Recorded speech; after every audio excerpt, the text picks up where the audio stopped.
Madame la Présidente, chers collègues, je prends la parole dans ce module sur le budget pour mon groupe donc radicaux de gauche et citoyens, mais également en tant que président de la commission sectorielle urgence climatique, et je vais m'y cantonner.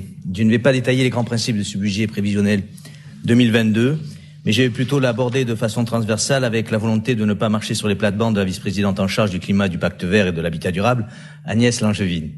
La fonction de président de cette commission, que les élus de la majorité régionale ont bien voulu m'accorder, m'oblige à constater, cautionner et rendre des comptes aux élus de cette Assemblée et à l'ensemble des concitoyens qui peuvent nous écouter en direct sur Internet à défaut d'être présents en tribune. En effet, la volonté initiale d'accélérer la transition énergétique tout en construisant un modèle plus juste et plus solidaire s'est faite avec l'appui et la reconnaissance citoyenne.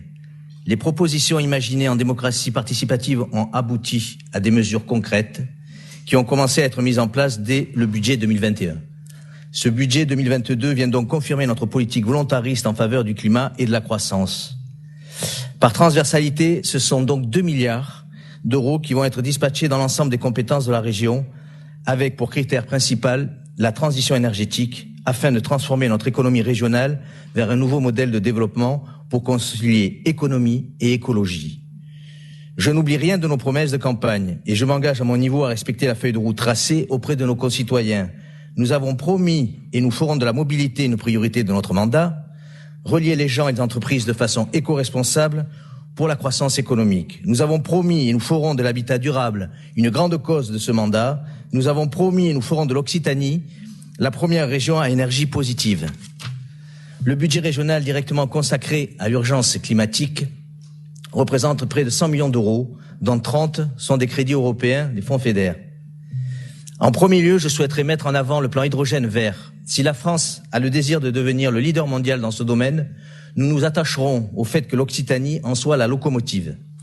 Grâce notamment à l'éolien ou au photovoltaïque, nous produirons l'électricité verte nécessaire pour le procédé d'électrolyse qui extraira l'hydrogène de l'eau. C'est un challenge immense qui nous attend, mais vertueux. Nous avons la confiance de la Commission européenne et de la Banque européenne. Dans cette optique, plusieurs milliers d'emplois qualifiés seront à pourvoir dans un avenir très proche et nous devrons donc former les techniciens de demain. Dans ce domaine, l'enjeu économique et écologique est très conséquent pour l'avenir de notre région. Par ailleurs, bien sûr, nous ne laisserons pas de côté l'efficacité énergétique des bâtiments pour réduire les consommations excessives d'énergie, la gestion des déchets afin de durer contre la pollution, l'éducation à l'environnement pour une pleine prise de conscience et un changement des comportements. Faire du développement économique et de la création de richesses un outil au service de l'épanouissement et du cadre de vie de la communauté, du progrès et de la science, de l'anticipation, et de la prévention des risques est l'un des fondements de notre groupe politique. La crise que nous traversons démontre que le développement économique, uniquement fondé sur le profit de court terme, met en danger le collectif. La préservation de l'environnement doit en devenir le cadre strict et favoriser la pensée et l'action globale. Par conséquent, les radicaux de gauche soutiennent l'ensemble des mesures régionales en faveur de la transition énergétique budgétée dans ce document.